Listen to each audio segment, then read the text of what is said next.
Alright, I haven't done a video in a while. Been kind of fucking off. Anyway, uh, Friday, I went and tried to sell some silver rounds, peace dollars basically. And the guy only offered me $40 per coin, which is atrocious. Uh, he used the excuse that his smelter that he sells to only pays him 45. I went, okay, whatever. No. I'm not positive, but I think that cocksucker palmed one of my silver dollars. So, because I had 62, and when I counted them yesterday, I only had 61. What else? The gas station that I use is having more and more bags on pump handles. So, start keeping track of that if you're starting to see it.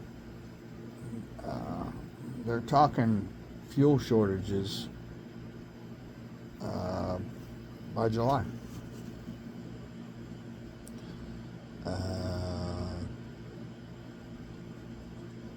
So,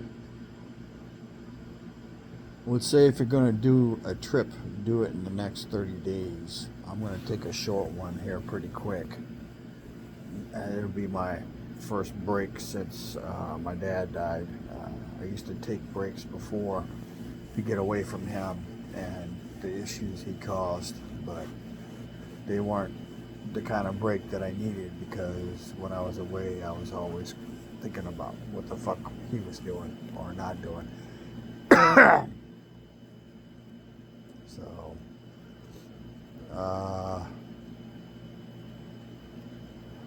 all things portend to not good. I try to listen to David Devine from Adapt 2030, and I just have a hard time with it. And more with these fucking prepping channels, they're all fucking selling something. They're all sponsored by somebody, and they're all, you know, doing something. So, I don't begrudge anybody making money, but, at least sell something worth the shit, I guess is what I would say. But David Devine has been sounding the horn on wheat for the last 5 or 6 years. I don't know if this year is going to be the year where we have big problems. There's lots of information out there right now that basically from Texas going north and Nebraska and all that shit up north is going to run out of water. And that doesn't necessarily include the data centers. So, Texas has been flooded with non-Texas people.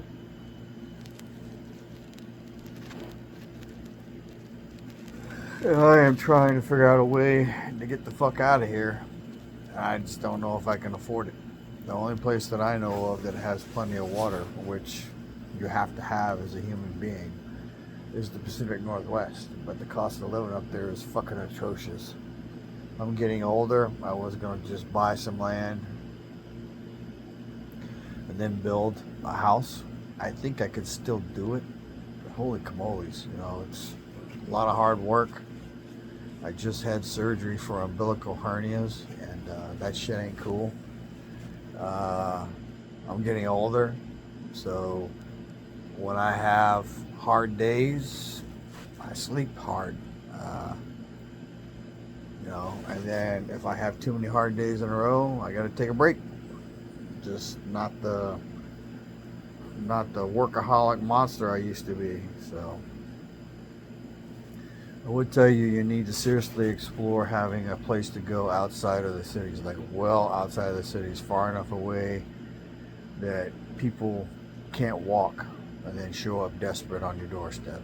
So wherever that place is, you need preferably a well with a creek or a pond close enough you can walk to, or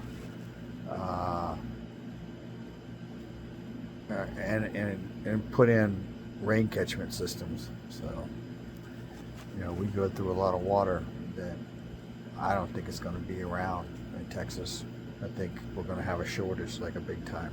So there's already 12 cities and counties talking about problems, and the louder that call becomes, and if you don't get the fuck out of Dodge soon enough, your house isn't going to be worth anything because nobody will buy it.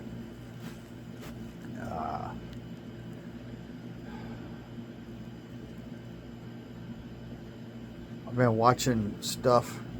Watched Battlestar Galactica, the second iteration of it, and I watched it all the way through. I restarted it. And people need to realize, I've said this before, that the people that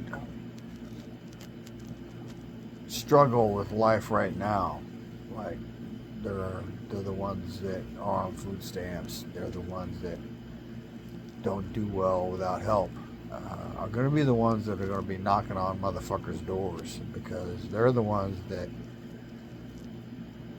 aren't smart enough to figure out that things are bad.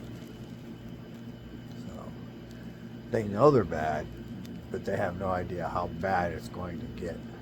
So,